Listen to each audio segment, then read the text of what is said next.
అధ్యాయం 17వ వచనం. ప్రతి ప్రయత్నమునకును ప్రతి క్రియకును తగిన సమయం ఉన్నదని నీతిమంతులకును దుర్మార్గులకును దేవుడే తీర్పు తీర్చిన నీవు నా హృదయంలో నేను అనుకుంటేనే కాపీ చేసుకుంటాను. మా తండ్రి నీ నామానికి సూత్రాలు చెల్లించుకుంటున్నాము. సంఘంతో కలిసి నీ యోచనాలలో ఉన్నటువంటి వచనాలు ఈ కుటుంబం ద్వారా ధ్యానం చేయించుండగా సహాయం అనుగ్రహించండి. పూర్వ వచ్చినటువంటి వారందరూ చాలా ఆశతో ఎదురు చూస్తున్నారు. ఈ మాటలు ఏమై ఉంటాయో ఆ మాటల ప్రకారం మా బ్రతుకు ఆధారపడి ఉందని, ఆ బ్రతుకులు కొనసాగింపుగా మాటలు వినడానికి ఆధారపడుతుండగా మా అందరికీ కావలసినటువంటి జ్ఞానాన్ని దయచేయగలరు. ఎక్కువ క్రీస్తు వారి నామాలు ఇచ్చినాము తండ్రి. సంఘంలో 5 గృహాలు ముగించుకొని ఆరోగ్యమైనటువంటి బాబురావు గారి కుటుంబానికి దేవుని ఆరాధించుటకు సంఘంతో కలిసి వచ్చిన మీ అందరికీ క్రీస్తు వారి నామంలో శుభాభివందనాలు తెలియజేస్తున్నాను. సమయము చాలా అయింది కనుక దేవుని యొక్క వాక్యంలోకి మనం వెళ్ళడానికి ప్రయత్నించేద్దాం. వాక్యాన్ని కొద్దిగా ఎక్కువసేపు చెప్పండి. మైకులో విన్నటువంటి వారు కూడా కొద్దిగా ఎక్కువసేపు చెప్పండి అనేటువంటి మాటలు కూడా మరి చెప్పడం జరిగింది. దీన్ని బట్టి నాకు అర్థమైంది ఏంటి అంటే, వాక్యం వినాలి అనే ఆలోచన మీకు ఉండదు, వాక్యం మీద మీకు ఆశ ఉండదు. ఆశ పడినటువంటి ప్రాణాన్ని దేవుడు తృప్తిపరుస్తాడు. ఎలా తృప్తిపరుస్తాడు అంటే వాక్యాన్ని బట్టి. రాత్రికాల సమయంలో దేవుని యొక్క వాక్యం చెప్పడానికి ఎక్కువగా ఇష్టపడతా ఉంటారు. ఎక్కువగా పగలు మనిషి ఆలోచన విధానం వేరుగా ఉంటుంది. రాత్రి చల్లదనంలో చాలా నిర్మలమైనటువంటి హృదయాలు కలిగినటువంటి మనసు కలిగినటువంటి వారుగా ఉంటారు ప్రతి వ్యక్తి కూడా. ఏ విషయం చెప్పినా చిన్నంగా మైండ్లోకి ఉంటుంది. కాబట్టి ఎక్కువగా చల్ల ప్రాంతంలో లేదా ఉదయకాల ప్రాంతంలో లేదా రాత్రికాల సమయంలో దేవుని మాటలు చెప్పడానికి లేదా దేవుని వాక్యం చదవడానికి ప్రతి వ్యక్తి కూడా ప్రయత్నం చేయాలి. అలా చేసినప్పుడు దేవుని యొక్క వాక్యం మన హృదయంలోకి వెళ్ళడానికి చాలా ఇష్టపడుతుంది అన్నమాట. ఏది ఇష్టపడుతుంది? మీరు కాదు ఇష్టపడేది, దేవుని వాక్యమే మీలోకి వెళ్ళడానికి ఇష్టపడుతుంది. ఇక్కడ దేవుని యొక్క ప్రత్యక్షత, ఎక్కడ ఇద్దరు నా నామమున కూడి ఉంటారో అక్కడ దేవుడు ఉంటాడు. అంటే ఇక్కడ దేవుడు ఉన్నాడనేటువంటి ఆలోచనతో దేవుడు చెప్తున్నటువంటి ప్రతి మాట మన హృదయంలోకి వెళ్ళడానికి మీరు ప్రయత్నం చేయగలిగితే ఇక్కడికి రావడానికి, ఈ కూడికి పెట్టడానికి ఒక అర్థం ఉంటుంది. ఇది చెప్పేది ఏంటి అన్నప్పుడు, అసలు ఈ రోజు ఏ వాక్యం చెప్పబడుతుందో, ఈ రోజు ద్వారా నేను నేర్చుకున్నాను అని ప్రతి వ్యక్తి ఆలోచించాలి. దేవుని వాక్యం అంటే వాళ్ళు మాటలు చెప్పి వెళ్ళిపోవడం కాదు. దేవుని వాక్యం అంటే ఏదో పిట్టకలు చెప్పడం కాదు. అందులో దేవుడి యొక్క ఉద్దేశం ఏంటో, ఆ ఉద్దేశం ద్వారా మనం ఏం నేర్చుకుంటున్నామో, నేర్చుకునేటువంటి మాటల ప్రకారం మనం ఎలా బ్రతుకుతున్నామో, బ్రతుకుతున్నా మనం ఎంతమందిని దేవుడి వైపు బ్రతికిస్తున్నామో అన్నదే ఇంపార్టెంట్. మిగతా అన్ని కూడా ఉపయోగం లేనటువంటిదే. ఇక్కడ ఆలోచిస్తే దేవుడు అన్నారా, దేవుని వాక్యము చాలా గొప్పది. దేవుని వాక్యము చదువుతున్నప్పుడు నిజంగా దేవుడు ఎంత గొప్ప అర్థమవుతుంది. అసలు దేవుడుకున్న మనసు మనకు 1% కూడా ఉందా అనేది అర్థమవుతుంది అన్నమాట. నిజంగా చాలా గొప్పవాడండి. ఆయన ఎంత మంచి మనస్సు ఈరోజు మీరు వింటారన్నమాట వాక్యం. నిజంగా ఆయనకు ఉన్నటువంటి ఎంత గొప్ప ఆలోచన. నిజంగా దేవుడు అనగానే గుండె కత్తు కూడా ఇంత పాట పాడుతూ మాట మాట్లాడారు. నీ మాట చాలయ్యా, నీ చూపు చాలయ్యా, నీ తోడు చాలయ్యా, నీ ఉంటే నాకు చాలు. ఏంటి ఆయన చాలా, ఇంకెవరొద్దా? అది దేవుడు అంటే, అది దేవుడు మాట అంటే. దేవుడు అనగానే చిన్న చూపు చూడ దేవుడు. అసలు దేవుడు ఏ తక్కువ లేదండి. ఆయన ముందుగానే చెప్పాడు మనిషి బ్రతికి ఎలా ఉంటుందో, మనిషి జీవితం ఎలా ఉంటుందో, మనిషి ఎన్ని కష్టాలు అనుభవించాలో దేవుళ్ళలోకి వస్తే. అసలు ముందుగానే దేవుడు రాసి పెట్టాడు. ఒక ఏపుడు చదివినప్పుడు అర్థం అవ్వాలి అంటే భక్తిగా ఉన్నానని శ్రమలా కానీ తర్వాత బెటర్ లైఫ్ ఇస్తాడు అది కూడా చెప్పాడు దేవుడు. అంటే దేవుడి పనిలో నిన్ను వాడుకుంటున్నాడన్నమాట. అందుకు బలవలేరా, అందుకు శ్రమపడలేరా, అందుకు అదృష్టంగా ఫీల్ అవ్వలేరా? ఒక ఏపు అదృష్టంగా ఫీల్ అయ్యాడు అంటే శ్రమలు వస్తాయని ముందుగా చెప్పారు. ఆ ఏపు ద్వారా ఎంత మందికి ఆదర్శంగా ఉన్నాడు. అది నాకు శ్రమలతో హ్యాపీగా ఫీల్ అవ్వాలి. నీకు శ్రమ వచ్చిందో దేవుళ్ళో ఉంటే నువ్వు చాలా హ్యాపీగా ఫీల్ అవ్వాలి. ఎంతసేపు సుఖము సుఖము సుఖమేనా? దేవుడు చెప్పలేదు శ్రమని. తన కుమారుడిని బలిగా ఇచ్చాడు. తన కుమారుడికి తప్పలేదు శ్రమలు. మరి మన పరిస్థితి ఏంటి? ప్రతి చిన్న చిన్న విషయానికి దేవుని దృష్టిలో దుర్మార్గులుగా తయారవుతున్న సమాజం, దుర్మార్గులుగా తయారవుతున్నారు ప్రతి వ్యక్తిని కూడా. కానీ మనకంటూ ఒకటి ఉందనేటువంటి విషయాన్ని ఆలోచిస్తే మలాకి గ్రంథంలో రాయబడింది. అందుకే 2 అధ్యాయాలు చదివించామన్నమాట, మీకు అర్థం కావాలని. మలాకి గ్రంథంలో 3వ అధ్యాయంలో 16వ వచనములో భయభక్తులు కలిగిన వారు మాట్లాడుకునేటువంటి మాటల ద్వారా మనకు ఒక విషయం అర్థమవుతుంది. ఈరోజు ఏం అర్థమవుతుంది అన్నప్పుడు అక్కడ రాయబడినటువంటి మాటను ఆలోచించండి ఒకసారి. అప్పుడు యెహోవా యందు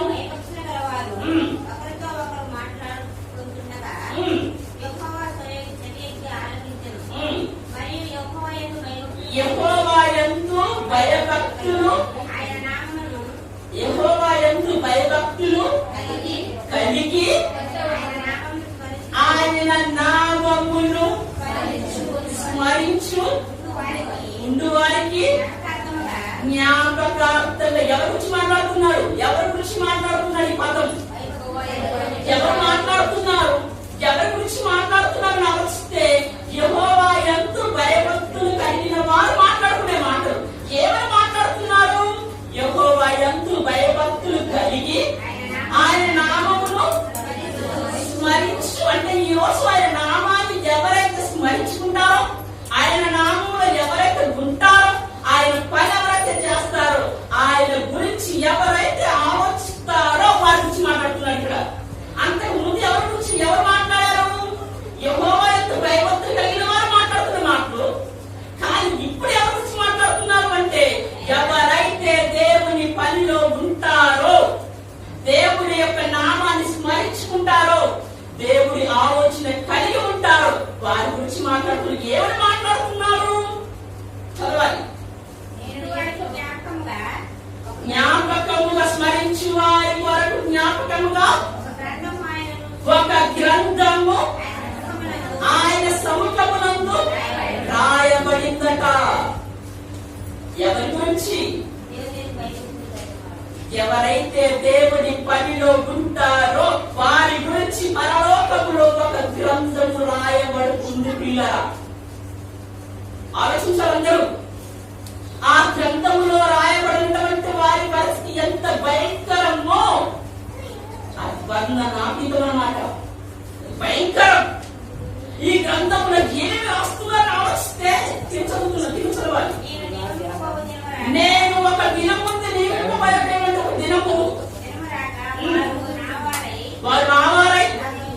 ఎవరు నావారై? ఎవరు నావారై? దేవుని స్మరించుకునేవారు భూమి మీద. దేవుని స్మరించుకునేవారు నావారై. గ్రంథములో రాయబడినటువంటి వారి గురించి మాట్లాడుతున్నాడు. వారు నావారై నా స్వకీయ సంపాద్యమై ఉందురు. తండ్రి తను సేవించి కుమారుణ్ణి కనికరించినట్లు నేను వారిని కనికరి గురించి మాట్లాడుతున్నాడు. అంటే కనికరం లేనటువంటి పరిస్థితి కూడా వస్తుంది ఆ దినంలో.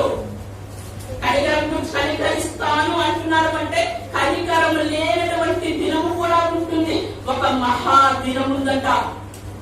ఆ దినమున నా వారై నా స్వకీయ సంపాద్యమైందురు. అంటే ఎవరు వారు నా వారై? దేవుడు యందు భూమి మీద స్మరించుకునేటువంటి వారు. ఆ దినముల్లో వారిని కరుణిస్తాను అంటున్నాడు. ఎవరిని కరుణిస్తాను అంటున్నారు అంటే దేవుడి యందు భూమి మీద భయభక్తులు కలిగినటువంటి వారి గురించి మాట్లాడుతున్న పదం. కనికరించని వారు కూడా ఉంటారు ఆ దినములు. వారు ఏ కేటగిరీకి సంబంధించిన వారు? వారు ఎలాంటి వారు కింద చెప్పండి. గ్రేట్ చేస్తున్నాడు దేవుడు, తేడా చేస్తున్నాడు మనుషులు. ఈ రోజు ఇక్కడ 100 మంది కూర్చోవచ్చు, 30 మంది కూర్చోవచ్చు, 40 మంది కూర్చోవచ్చు. మీరు తేడా చేస్తున్నాడు. ఏమని చేస్తున్నారు?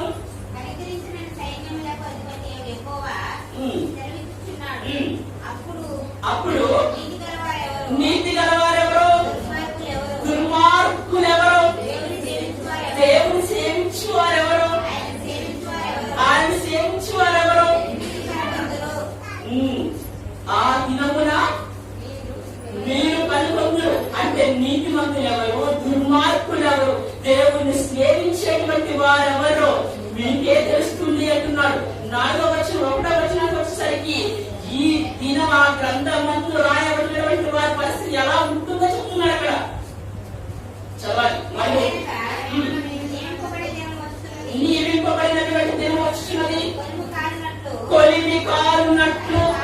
అధికారులు ఏ కాలుతుంది? దినమా? దినమా? దినమ కాలుతుందా? మరి అది కాలుతుంది అన్నారంటే ఒక నియమింపబడినటువంటి ఒక దినం వస్తుంది. ఆ దినమున అధికారులు ఎలా కాలుతుంది? కొలిమి కాలినట్టు అది కాలుతుంది. దినము కాదు కాలేది. దినము కాదు కాలేది. ఎవరు కాలుతారు అందులో? ఎవరు దుర్మార్గులు? దేవుని యందు భయభక్తులు లేనటువంటి వారు గురించి పక్కబెడితే ఆయన గ్రంథముల్లో రాయబడినటువంటి వారందరూ కూడా ఆ భయంకరమైనటువంటి కొలుములో కాల్చబడతారు. మరి అటువంటి నుండి తప్పించబడాలి అంటే ఈ రోజు మనం చేయవలసిన కార్యక్రమం ఏంటండి? ఆయన గ్రంథంలో మన పేరు రాయబడాలి అంటే ఏం చేయాల్సి? ఎలా ఉండాలి? ఎలా ఉంటే ఆ గ్రంథంలో మనము పేరు సంపాదిస్తాం. ఒకవేళ పేరు సంపాదించలేదా, కొలిమిలో ఒక ఇల్లు ఎలా అయితే కాలుతుందో అలా కాలే పరిస్థితులకు వస్తారు. ఎవరు వస్తారు అంటే దేవుడు కనికరించనటువంటి వారు. ఒక దినం ఉంది. ఆ దినములో దుర్మార్గులెవరో, నీతిమంతులెవరో, దేవుని సేవించినటువంటి వారెవరో వారందరూ ఆ దినములో పడిపోయేటువంటి ప్రమాదము చాలా ఉంది. అటువంటి ప్రమాదం నుండి తప్పించబడాలి అంటే ఈ భూమి మీద దేవుణ్ణి స్మరించాలి. ఆ గ్రంథములో పేరు రాయబడాలి. ఈ రోజు మనిషి అన్ని ఉన్నా సరే దుర్మార్గులుగా తయారవుతున్నాడు. కొందరి గురించి మాట్లాడినప్పుడు చాలా ఆనందకరంగా ఉంటుంది. దేవుడు ఎంత గొప్పవారో కూడా అర్థమవుతుంది. మన మధ్యలో ఉన్నటువంటి శత్రుఘ్న గురించి ఫస్ట్ టైం మాట్లాడుతున్నాం. ఫస్ట్ టైం గ్రంథములో పేరు రాయబడుతుంది. చిన్నతనంలో తల్లి లేకపోయినప్పటికీ ఒక దుర్మార్గుడిగా తయారవ్వలేదు భూమి మీద. ఎవరి పేరు రాయబడుతుంది చెప్పండి? పాటలు నేర్చుకొని ఎక్కడున్న అర్ధరాత్రి ఉన్నా వెళ్ళి పాడుతున్నారు అంటే ఎవరి పేరు రాయాలి చెప్పండి? గ్రంథంలో. ఎవరిని కనికరించాలి గ్రంథంలో దేవుడు? ఎవరి గురించి ఆలోచించాలి? ఎవరస్తురాలైనా కానీ సంఘం అంతటికి సహవాసం పోషణ పెట్టినటువంటి ప్రణీతక్క గ్రంథంలో రాయబడుతుందా లేదా?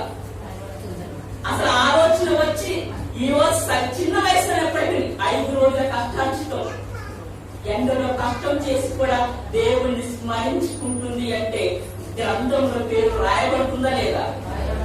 ఇలా చెప్పుకుంటూ పోతే సంఘంలోనే చాలా మంది ఉన్నారు పనిచేసేటువంటి వారు. ఒక అజయ్ ఆలోచిస్తే ఈ రోజు ప్రతి ఇంటిలో సంవత్సరం పెడుతున్నారు. అజయ్ మిస్ అయ్యాడా? ఎన్ని వస్తుంది సంవత్సరం వేయడానికి? ఎవరు స్మరిస్తున్నారు చెప్పండి? ఎవరు దేవుని పనిలో ఉంటారు? ఎవరి గురించి దేవుని గ్రంథంలో రాయాలి? ఏ వ్యక్తి పేరెట్టాలి? ఎవరిని కరుణించాలి? ఎవరు ఆ కొలిమిలో కాలకు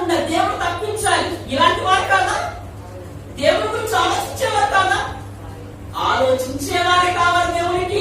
ఈ రోజు ఎగ్జాంపుల్ గా భూమి మీద ఎన్ని జరుగుతున్నాయో మీ అందరికీ తెలిసినటువంటి విషయాలే. ఒక దినం ఉంటుంది, ఆ దినమున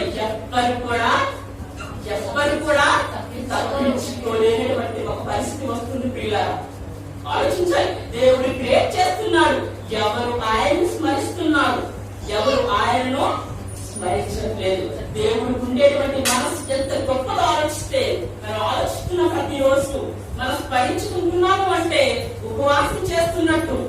ఉపవాసం అంటే దేవునితో సహవాసం చేయడం. దేవుడితో సహవాసం చేసేటువంటి వారు దేవుడు 2 కేటగిరీలో తన ఇష్టమైన ఉపవాసం చెప్పాడు. అది చేస్తేనే తన గ్రంథములో రాయబడ్డాడు. ఈ గ్రంథములో ఉన్న వాటి ప్రకారం ఎవరైతే పాటిస్తారో వారి పరలోకంలో తన సముఖమందు రాయబడుతున్నటువంటి గ్రంథములో లెక్కించబడతారు.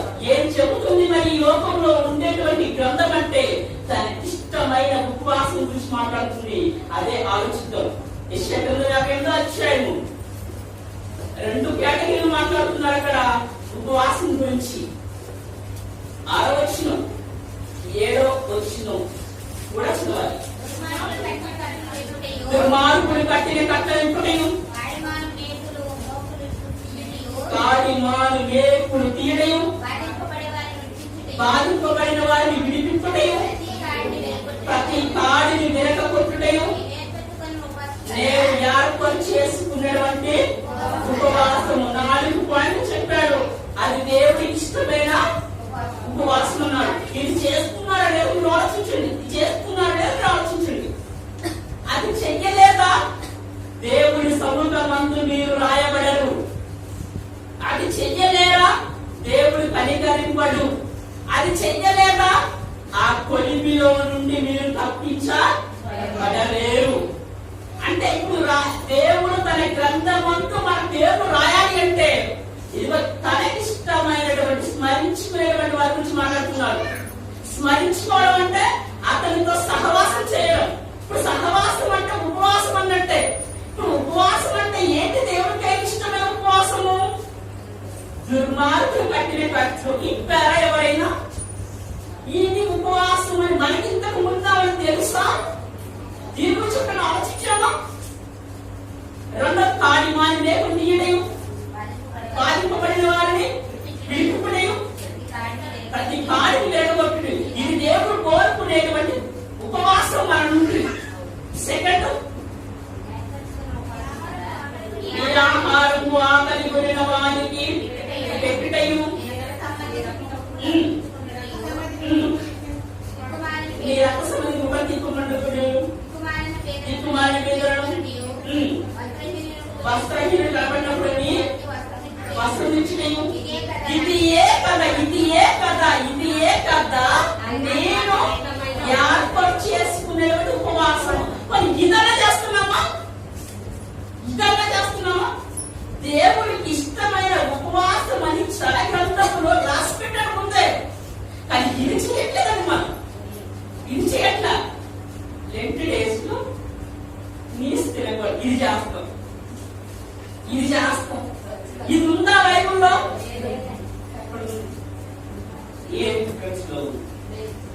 లేదు. లెంట్ డేస్ లో పెళ్లి చేయకూడదు. ఇది ఎక్కడ ఉంది? ఇది లేదు. లెంట్ డేస్ లో ఇల్లు కట్టకూడదు. ఇది ఎక్కడ ఉంది? ఇది లేదు. మనకెందుకు? ఇది లేదు మనకెందుకు? అబ్బో లెంట్ డేస్ ఇల్లు కట్టారు. ఏ ఘోరం చెప్పండి. అసలు ఏమైనా ప్రమాదం జరుగుతుందో దేవుడు నష్టమా? ఇల్లు కడితే నువ్వు పెళ్లి చేసుకుంటే చేసుకోవాలి. నువ్వు ఇంకేటో చెప్పావు ఇప్పుడే. నువ్వు ఈ స్థితి వేసి ఇది ఉపవాసం అని మరి ఇది చేయకుంటున్నారు. కానీ దేవుడికి ఏదైతే ఇష్టమైన ఉపవాసం అది మాత్రం చేయట్లా. మరి ఆయనకి ఏది ఇష్టమైన ఉపవాసము? 6వ వచనం. ఇది ఇప్పటి వరకు మనకి విఫలే పడుతుంది అనమాట. 5 గృహాలు అవుతుంది. ఇప్పటి వరకు దీన్ని టచ్ కూడా మనము చేయట్లా. ఆలోచిస్తున్నాం బాగా. ఏమై ఉంటుందని. ఇప్పుడు 6వ వచనం మొదటి వచనం, 7వ వచనం మొదటి వచనం చదువుతాం. దుర్మార్గులు కట్టిన కట్లు విప్పటయు 7వ వచనాన్ని ఆలోచిస్తే ఈ ఆహారము ఆకలి కొనిన వారికి పెట్టుటయా. దేవుడు ఎంత గొప్ప మనసు అండి. దేవుడు ఎంత గొప్ప మనసు అర్థం అవ్వాలి ఈ మాట ద్వారా. ఏమంటున్నాడు దేవుడు? నీ ఆహారము ఆకలి కొనిన వారికి పెట్టు. ఆకలి తీర్చమని చెబుతుంది బైబుల్. పరిశుద్ధ గ్రంథములో రాయబడిన మాట. దేవుడు ఎంత గొప్పవాడో, నిజంగా ఎంత గొప్ప మనస్సుతో ఆలోచించాలి. నీ ఆహారము ఎదుటి వారికి పెట్టు అంటుందండి దేవుడు. అసలు ఎంత గొప్ప పదం ఆలోచించండి. నన్ను బాగా ఇన్స్పైర్ చేసినటువంటి పదం బైబుల్లో ఏంటి అన్నప్పుడు రోమిలికి రాసిన పత్రిక 12వ అధ్యాయము 20వ వచనంలో నిజంగా చాలా ఇన్స్పైర్ చేసింది అన్నమాట. ఈ పదం చాలా ఇన్స్పైర్ చేసింది. కాబట్టి నీ శత్రువు ఆకలి కొని ఉంటే అతన్ని భోజనము పెట్టుము. ఏం పదం అండి అసలు ఇది? మంచోడి కాదు, ప్రేమతో ఉన్నోడి కాదట. ఎవరికి పెట్టమంటుంది వాక్యం? ఎవరికి పెట్టమంటున్నాడు దేవుడు? అసలు బైబుల్లో ఇలాంటి వచ్చిన వందలు ఉన్నాయి, వందలు. ఒక మనిషిని మార్చే వచనాలు ఉన్నాయి ఈ గ్రంథంలో. ఎంత మంచి మనసుగా మారిపోతారంటే ఒక్కొక్క పదాన్ని ఆలోచించినప్పుడు ఇది బాగా ఇన్స్పైర్ చేసింది అనమాట. నీ కుటుంబానికి పెట్టమంటే ఇక్కడ నీ శత్రువుని ఎలా చూస్తారు? సమాజం ఎలా చూస్తారు? పక్కన గొడవైందని కూడా తెల్లారి ఆ దారిని వెళ్తున్నప్పుడు అతను జస్ట్ ఏదో వచ్చింది ఆ అక్క మూసాడు. సచ్చినిగా గొర్రె నన్ను చూసా మూసిండు. శత్రువు ఎలా మాట్లాడు, ఎలా మనం ఆలోచిస్తాం? ఆమె వెళ్తాను సడన్ వచ్చి మూసింది. గొడవైందా తర్వాత గొడవ ఆపైన అలా ఉంటుంది. మరి అలా అవుతుంది కాబట్టి అలా మూసారు అనుకోండి. ఏమంటారు? మా ఇంటి ముందే ఉంటాను అక్క, చెల్లి, వదిన ఇదే అని శత్రువు ఇలా ఆలోచిస్తున్నాం. అది దేవుడు అంటున్న పదం ఆలోచిస్తే నిజంగా ఎంత మంచి మనసులో ఆలోచించండి. నీ శత్రువు ఆకలి, నీ శత్రువు కడుపుచడం అంటుంది. ఒకవేళ నీ శత్రువు పక్కన పెట్టు, కానీ అతనికి ఆహారం పెట్టమంటుంది అంటే నిజంగా దేవుడు ఎంత గొప్ప మనసు. అతను నమ్ముకున్నందుకు, అతను సేవిస్తున్నందుకు, అతను స్మరించుకుంటున్నందుకు మనం ఎంత అదృష్టవంతులుగా ఫీల్ అవ్వ ఆలోచించాలి మీరు. మరి దేవుడు చెప్తున్నాడు, ఏ హక్కు దేవుడికి అని మీరు అనుకోవచ్చు. అది కష్టపడేది అన్నాం. అసలు ఆయన చెప్పడానికి ఆయన కష్టపడితే తెలుస్తుంది. కానీ దేవుడు ఈ పదం అనకంటే ముందు అసలు దేవుడు ఎలాంటి విధానాలు భూమి మీద అవలంబించాడు ఆలోచిస్తే సెకరియా గ్రంథము 781 781వ పేజీ. సెకరియా 10వ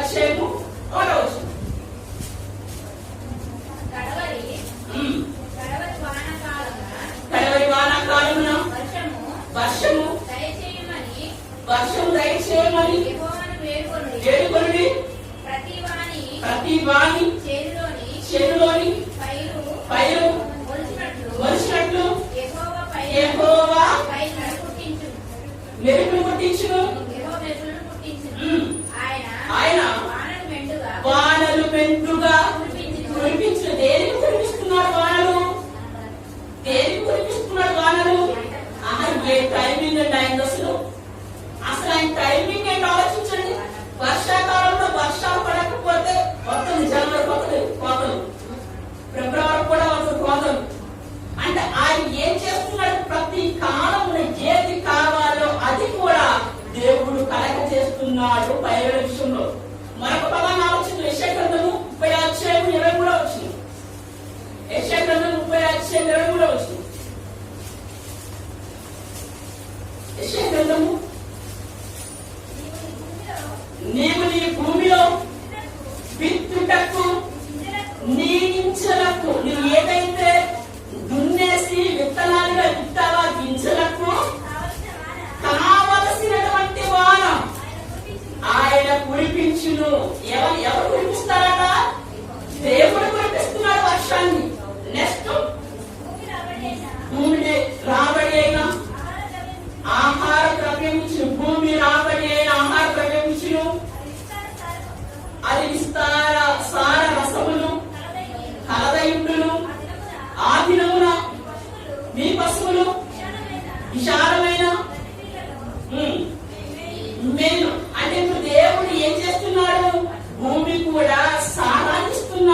అందుకే ఆ ఫైర్లు మనకి వస్తున్నాయి. ఇంకోటి ప్రసంగి గ్రంథము 2:25 ఒక పదం ఉంటుంది. స్పీడ్ గా ప్రసంగి గ్రంథం 2:25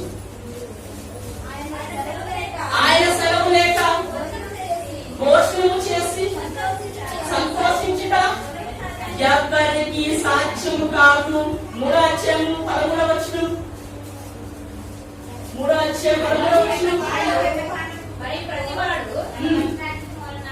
అన్నపానములు పుచ్చుకొనుచు తన కష్టార్జితము వలన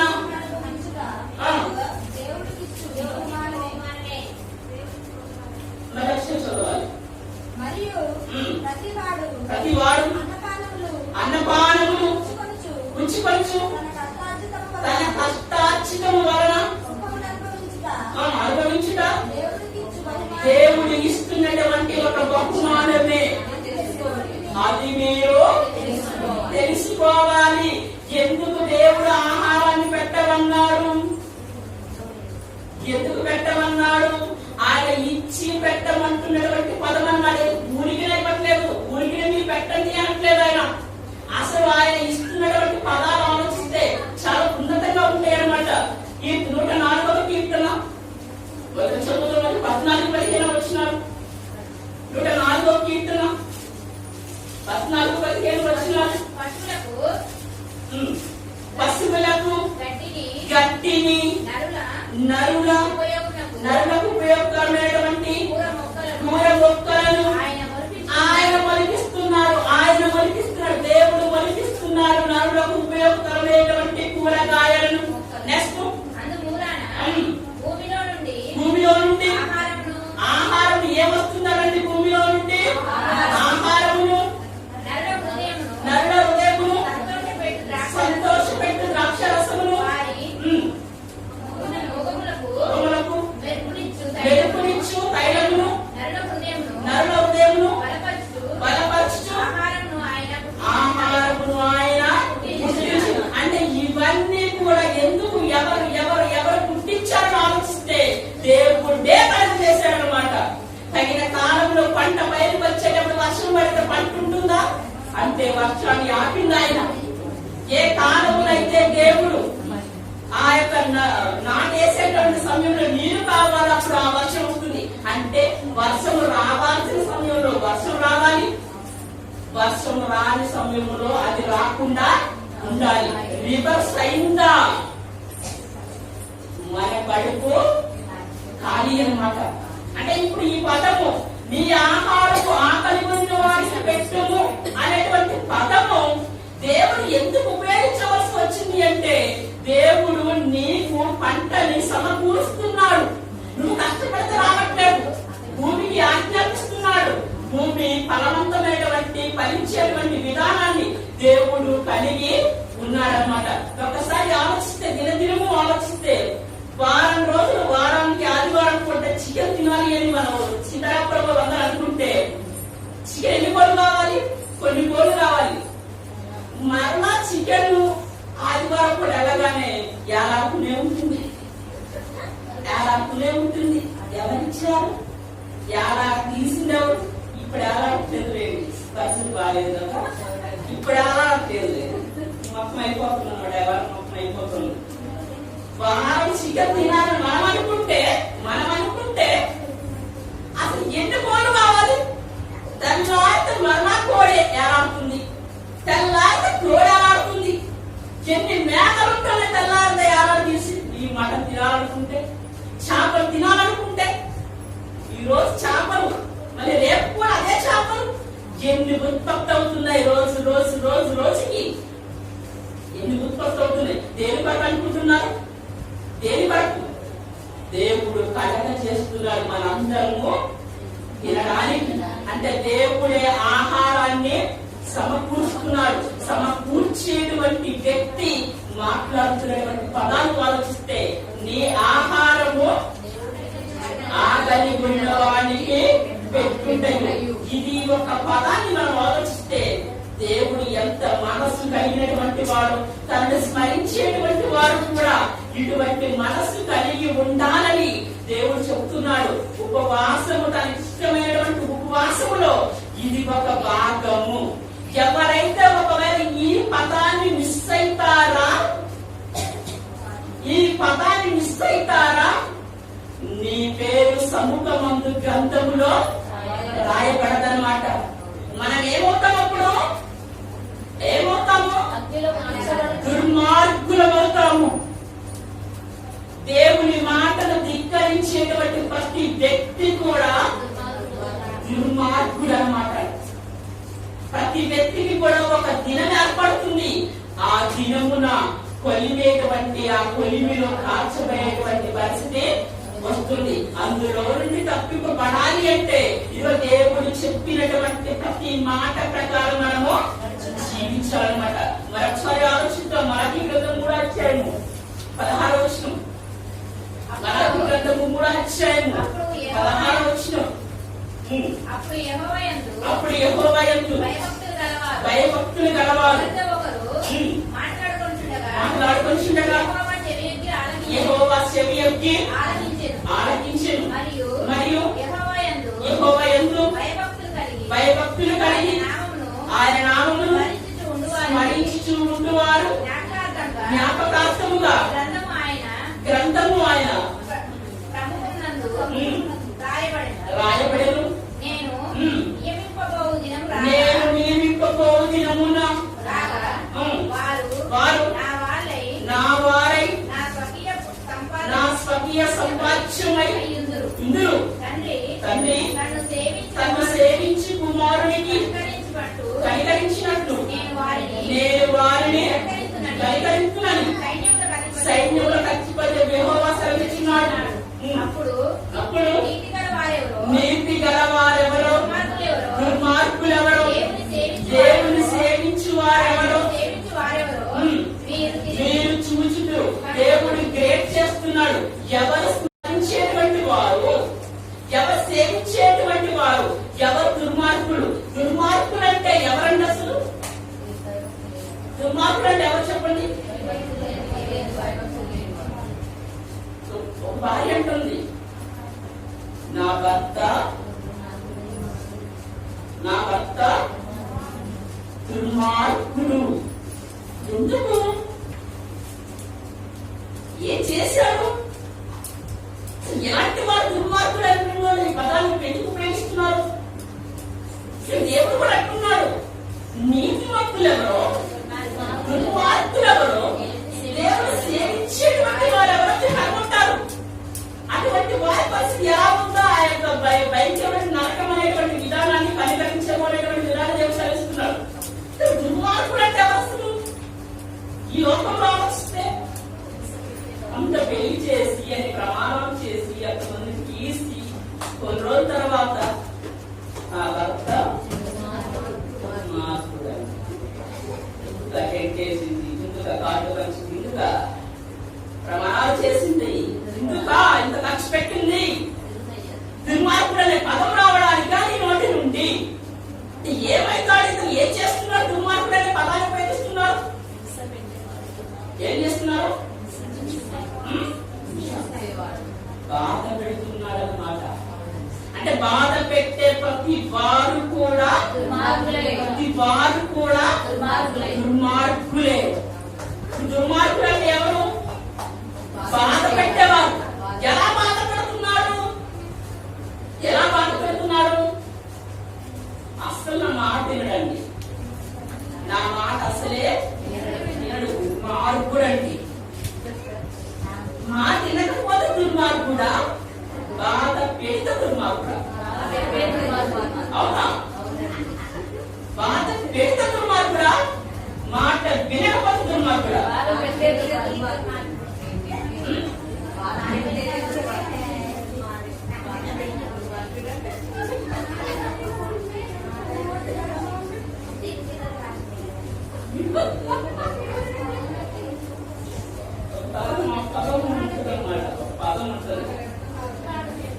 కొట్టినంత బాగుండదు కానీ కొట్టినంత బాగుండదట. కంటే మాత్రము అది ఇలే ఉన్నారు. కొట్టిన పోతారు, నెప్పిపోతుంది. మాట అంటే తిరిగి రాదట. మాట అంటే తిరిగి తెచ్చుకోలేము. అంటే ఇప్పుడు దుర్మార్గుడు అనే పదాన్ని ఆలోచిస్తున్నప్పుడు బాధ పెట్టేవాడు దుర్మార్గుడు, మాట విననివాడు కాదు. మాట విననివాడు దుర్మార్గుడు. నీకు మాట ఇంత దుర్మార్గుడు ఎందుకు వస్తుందా బాధ? ఈ మాట ఇంటే నీ ముందు బాధ పెడతాడు. అసలు నేను బాధ పెడుతున్నాడు, నీ మాట వినట్లేదని అర్థం. అంటే నీ మాట వినట్లేదు కాబట్టి అది దుర్మార్గుడు. అదే నీ మాట ఉంటే దుర్మార్గుడు ఎలా అవుతుంది? అవే కదా. అంటే ఒక వ్యక్తి దుర్మార్గుడు అవుతున్నాడు అంటే తండ్రి తల్లిదండ్రులు నా కొడుకు దుర్మార్గుడు అండి, మంచివాడు ఎవరు లేదు, తక్కువ తక్కువ అరుదు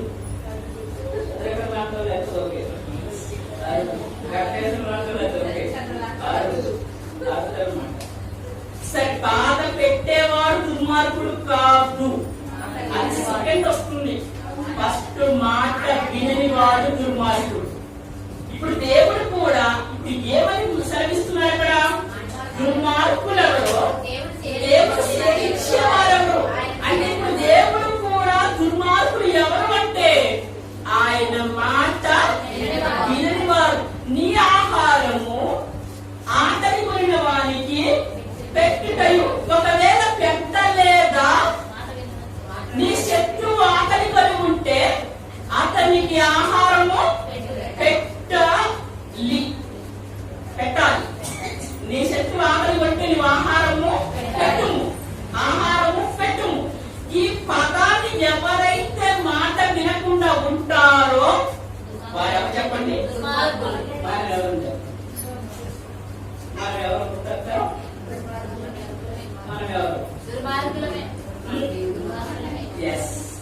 ఇప్పుడు మన పేరు ఎక్కడ ఉంటుంది? ఎక్కడ ఉంటుంది? ఎక్కడ ఉంటుంది పేరు? గ్రంథములో ఉండదు. ఎందుకు ఉండదు? దుర్మార్గుల పేరు నరకములో ఉంటుంది. దుర్మార్గుల పేరు తమ సముఖమందు గ్రంథములో ఉండదు, భయంకరమైన కొలిమిలో ఉంటుంది. ఎవరు దుర్మార్గులు అన్నప్పుడు దేవుని మాటను విననటువంటి ప్రతి వ్యక్తి కూడా ఇప్పుడు ఈ ఒక్క పదాన్ని ఆలోచిస్తే ఇంకా ఎన్ని పదాలను ఆలోచించండి. అందుకే గ్రేట్ చేస్తున్నాడు అన్నమాట దేవుడు. ఇప్పుడు అర్థమైంది నాకు ఆ పదం. ఇప్పుడు గ్రేట్ చేస్తున్నాడంట. అందుకే నీతిమంతులు ఎవరో దుర్మార్గులు ఎవరో దేవుని సేవించిన వారు ఎవరో అసలు గ్రేట్ చేస్తున్నాడంటే ఇప్పుడు అర్థమైంది అనమాట. అంటే దేవుని మాట ఎవరైతే వినకుండా దేవుణ్ణి బాధ పెడుతున్నారో వారందరూ కూడా కొలిమిలోకి వెళ్ళేటువంటి ప్రమాదము ఉంది. ప్రతి వ్యక్తికి ఒక భయంకరమైనటువంటి ఒక దినము ఉంది. ఆ దినము తప్పించుకోవాలి అంటే దేవుని మాట మన హృదయంలో ఉండాలి. పేరుల కోసము, గొప్పల కోసము, దీని కొరకు దేవుని ఆరాధించేటువంటి విధానం పోవాలి. ఈరోజు సమాజం ఆలోచిస్తున్నటువంటి విధానం భయంకరమైన పొజిషన్ ఉందన్నమాట. భయంకరమైన పొజిషన్. ఈ లోకంలో పేరు ఎంతకాలం ఉంటుందో ఆలోచించండి. మనము దేవుని సముఖమందు గ్రంథములో రాయబడ్డామా లేదా అన్నది ఇంపార్టెంట్ ఇక్కడ. కాబట్టి ఒక నీ ఆహారము ఆకలి కొనిన వారికి పెట్టుము అనేటువంటి పదాన్నే మనము ధిక్కరిస్తే, దేవుణ్ణి బాధ పెట్టిన వారమైతే మన పరిస్థితి ఎలా ఉంటుందో మీరు ఆలోచించండి. ఇప్పుడు ఇదే చిన్న విషయం, తెలిసిన విషయమే మనం చెయ్యకపోతే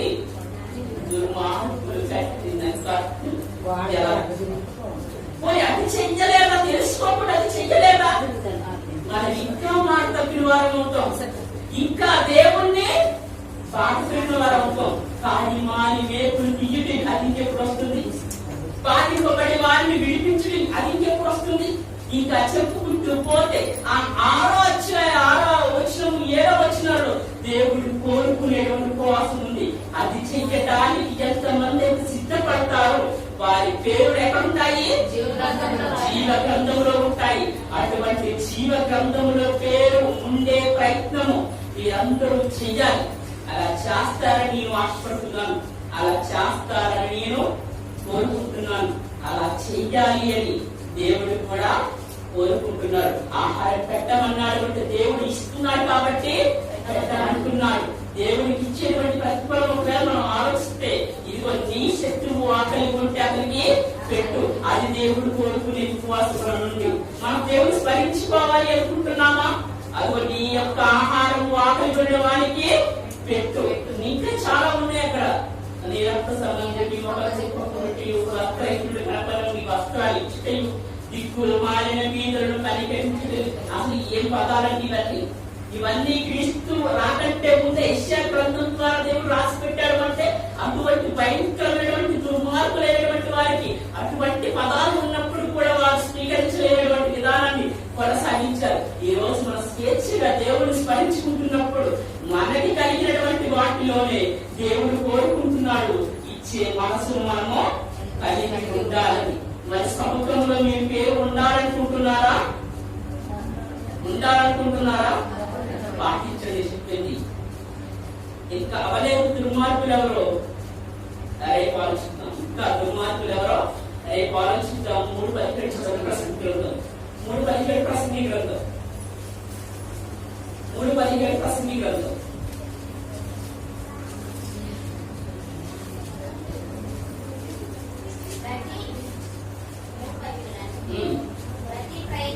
ప్రతి ప్రయత్నములకు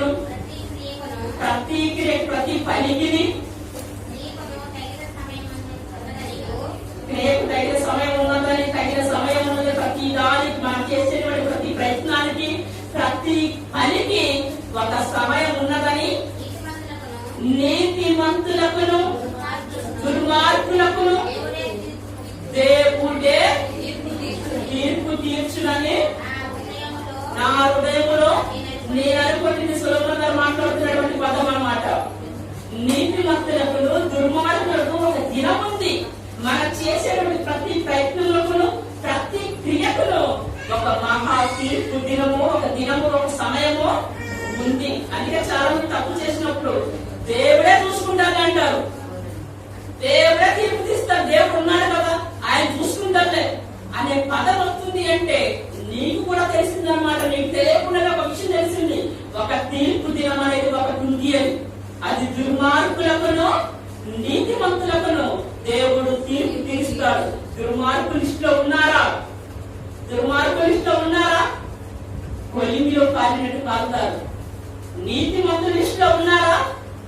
నీతిమంతుల లిస్టులో ఉన్నారా? దేవుడు మాటలు పాటించి పరలోకమందు ఆయన సముఖమందు ఆ గ్రంథములో మన పేర్లు ఉంటాయి. కొలిమి నుండి తప్పించుకుంటాం. అటువంటి ప్రయత్నం మనందరం చేస్తూ దేవుని స్మరించేటువంటి వారిగా ఉండాలని ఈ కుటుంబం ద్వారా వినిపించినటువంటి దేవుని యొక్క మాటలు మన యొక్క హృదయంలో భద్రం చేసుకొని వాటి ప్రకారం జీవించాలని మనస్ఫూర్తిగా కోరుకుంటూ ఈ మాటలు వచ్చిందని ప్రార్థన చేస్తున్నాం. మోకరించాం. అందరూ మోకరించి చెప్పబడినటువంటి మాటలు 2-3 నిమిషాలు ధ్యానం చేసుకుందాం. ఎవరు మౌనంగా ఉండవు. ఒక మహాభయంకరమైనటువంటి దినము అని చెప్తున్నాడు దేవుడు.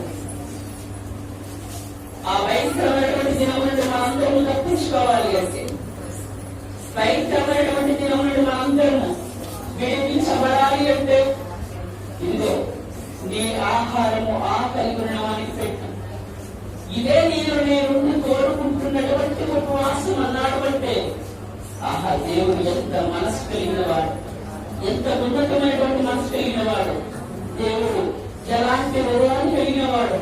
అటువంటి హృదయం మనకుందా? ఈ రాత్రికాల సమయంలో ఈ కుటుంబం ద్వారా చెప్పబడినటువంటి మాటలు ఒక్కసారి మనం ఆలోచించాలి. ఎందరో తప్పిపోతున్నారు, ఎందరో భయంకర స్థితిలోకి వెళ్ళిపోతున్నారు. కానీ దేవుడు సజీవ లెక్కలో ఉంచి కాపాడి భక్తం చేశాడు. అంటే ఎందుకు? మనకి దేవుడు ఇస్తున్న ఒక అవకాశం. ఆయన మాటలు ఇక్కడైనా వింటామని, ఆయన మాటల ప్రకారం ఇక్కడైనా జీవిస్తామని ఒక్కసారి మీరు ఆలోచించాలి. ఈ రాత్రికాల సమయంలో దేవుడు వినిపించినటువంటి మాటలు ఎంత ఉన్నతంగా ఉన్నాయో. వర్షాలను వినిపిస్తున్నాడు ఆయన. మనకి తగిన సమయంలో ఏ కాలంలో ఏ పంట అవసరమో ఆ సమయాన్ని బట్టి దేవుడు మనకి సారవంతమైనటువంటి సంపాదన ఇస్తున్నాడు. అటువంటి ఉన్నతమైనటువంటి స్థితిలో మనకి గుర్తుపరుస్తున్నందుకు మరి దేవుడు మనం చేస్తున్నది ఏంటి? ఆయన గ్రంథంలో సముఖమందు మరి పేర్లు రాయబడ్డాయా? రాయబడలేదా? రాయబడకపోతే కొలిమిలోకి వెళ్లే పరిస్థితి ఉంది. రాయబడ్డాయా? నీ అంత అదృష్టవంతులు మరొకరు లేరు. దుర్మార్గులు ఎవరు అని ఆలోచించినప్పుడు ఆయన మాట వినక ఆయన బాధ పెట్టినటువంటి వారే, వాక్యం ప్రకారం లేనటువంటి వారు, వాక్యానికి విరుద్ధంగా జీవించేవారు, టోటల్గా ఆయన యొక్క మాటల ప్రకారము జీవించినటువంటి ప్రతి వారు కూడా దుర్మార్గులే. దేవుడు ఒక తీర్పు దినం ఉందంటున్నాడు, ఆ ఒక మహాదినం ఉందంటున్నాడు. ఆ దినమున ప్రతి ఒక్కరికి కూడా తీర్పు ఇచ్చేటువంటి సమయం ఉంది. మనం చేస్తున్న క్రియలు ఎలా ఉన్నాయి ఒక్కసారి ఆలోచించండి. ఈ రోజు ఉదయం లేచిన దగ్గర నుండి పడుకునేంత వరకు ఏమైనా పొరపాటు చేశామా అంతరాత్మని మనం ఒకసారి పరీక్షించుకోవాలి. ప్రతి వ్యక్తి కూడా ఇక్కడ ఉన్నటువంటి వారందరూ ఎవరు మౌనంగా ఉండొద్దండి. మన గురించి, మన కుటుంబాన్ని మనం ఇంకా రక్షించవలసినటువంటి వారమై ఉన్నాము. ఆయన మాట మన హృదయంలో అర్థం చేసుకున్న వారమై ఉన్నాము. దేవుడికి ఉన్నటువంటి మంచి మనసు, శత్రువులను ద్వేషించమని చెప్పట్లేదు బైబిల్. శత్రువుని కడుపు చూడమంటుంది అంటే అసలు నీ శత్రువే ఉండకూడదు, అసలు నీకు పడవాలే ఉండకూడదు. మేమంతా ప్రేమించాలి. ఈ బ్రతికే ప్రతి కాలం కలరొద్దు, ప్రతి కాలం వద్దు, కుళ్ళు వద్దు, ప్రేమ కలిగి జీవించమా. నిజంగా దేవుడు ఎంత మంచి మాటలు మనకి వినిపించాము. ఇటువంటి మాటలు లేకుండా ఎంతమంది భయంకరమైన స్థితిలోకి వెళ్ళిపోయారు. ఈ రాత్రికాలం ఒక్కసారి ఆలోచించిందమ్మా. ఒకవేళ పిల్లలు మారట్లేదా, ప్రార్థన చేయాలి. నీ భక్తికరమైన జీవితాన్ని బట్టి దేవుడు మారొచ్చేమో, మార్చొచ్చేమో. ఎవరో పరిశ్రమల ద్వారా ఏ విధంగా అయినా సరే పిల్లలు మారొచ్చేమో, భర్త మారొచ్చేమో, భార్య మారొచ్చేమో. నీకు వచ్చిన ప్రమాదాలను నువ్వు తప్పించుకోవచ్చేమో. ఈ భయంకరమైనటువంటి దేవుడు ఉగ్రత రోగాల నుండి నీ యొక్క కుటుంబం ఆ యొక్క రోగ బారిన పడకుండా దేవుడు కాపాడాలి అంటే ఒక్కసారి నువ్వు దేవుడిని స్మరించుకోవాలి. దేవుడి మాటల్లో ఉన్నటువంటి అర్థాన్ని తెలుసుకొని అనేక మంది నడిపించాలి. ఈ రోజు పరిస్థితులు భయంకరంగా మారిపోతున్నాయి. దేవుడు తినవలసినటువంటి వస్తువులే తినకుండా ఈ రోజు ఉంటున్నామంటే అది కూడా దేవుడి యొక్క శాపముగానే భావించాలి. వీళ్ళారు నా లక్ష్యమైనటువంటి దగ్గర ప్రార్థన చేస్తారు.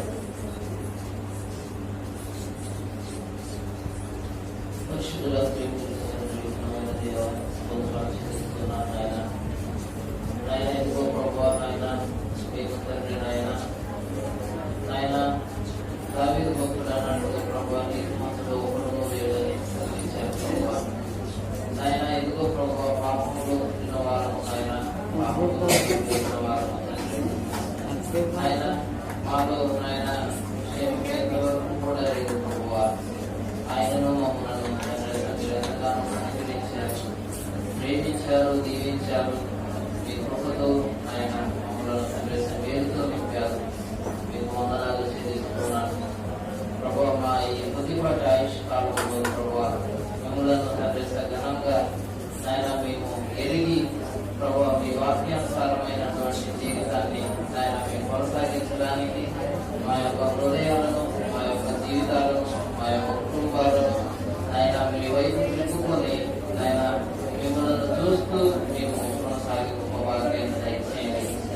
ఆయన గడిచిన కాలంలో మరి చేసినటువంటి ఎన్నో ఆయన క్రియలను బట్టి ప్రభు ఆయన మమ్మల్ని తండ్రి క్షమించమని అడగడానికి కూడా తండ్రి ఆయన యోగ్యత లేని వారు ప్రభు ఆయన మీరే మమ్మల్ని కరుణించండి తండ్రి.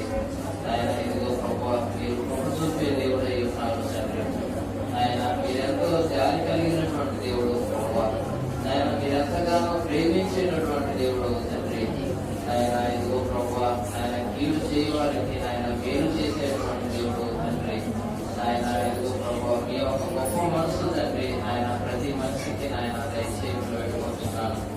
ఆయన ఇదిగో ప్రభు ఆయన మా కుటుంబాల్లో ఉన్నటువంటి తండ్రి అనేకమైనటువంటి ఆయన కల్ముషాలను ఆయన అనేకమైనటువంటి తండ్రి విరోధాలను తీసివేయండి. ఒకరి మాట ఒకరు వింటూ ప్రభు ఆయన ఏంటి నాయన ఆ దోషాలకు పాల్పడకుండా ప్రభు ఆయన మీద విశ్వాసం కలిగి ముందుకు కొనసాగే కుటుంబాన్ని దయచేయండి. ముఖ్యంగా తండ్రి ఒక కోరికలో తండ్రి ఆయన మరి ప్రార్థన కోరికలో పెట్టించుకున్నటువంటి తండ్రి కుటుంబానికి బట్టి ప్రభు ప్రార్థిస్తున్నాము. ఆయన ఇదిగో ప్రభు ఈ కుటుంబాన్ని దీవించారు, ఆశీర్వదించారు తండ్రి. మీరుతో నింపారు. మీకు వందనాలు తండ్రి ప్రభు.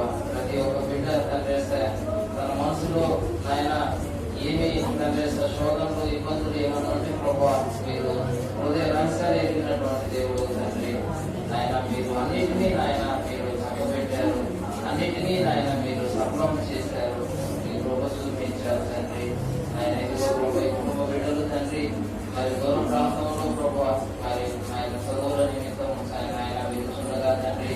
వారికి మీ కృప తోడుగా ఉంచండి నాయన.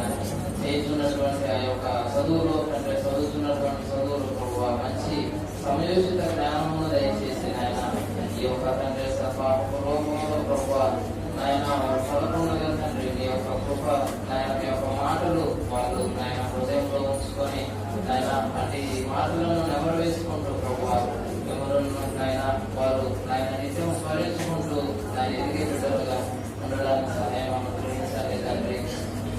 ముఖ్యంగా తండ్రి వారి ఆరోగ్యములను నాయన మీరు నాయన మెరుగుపరచండి ప్రభు. నాయన మంచి ఆయుష్ను అనుగ్రహించండి. మిమ్మల్ని ఘనంగా సేవించే బిడ్డలుగా ఇంకా ముందు ప్రభు నాయన స్మరించే బిడ్డలుగా కుటుంబం ఉండడానికి మీ కృప చూపించి నడిపించి ఆయన ఇదిగో ప్రభు ఈ యొక్క కూడుకు వచ్చినటువంటి ప్రతి బిడ్డను మీరు ఆశీర్వదించండి, కాపాడి ఆయన పేరుతో నింపుమని తండ్రి యేసునామమున ప్రార్థిస్తున్నాము తండ్రి.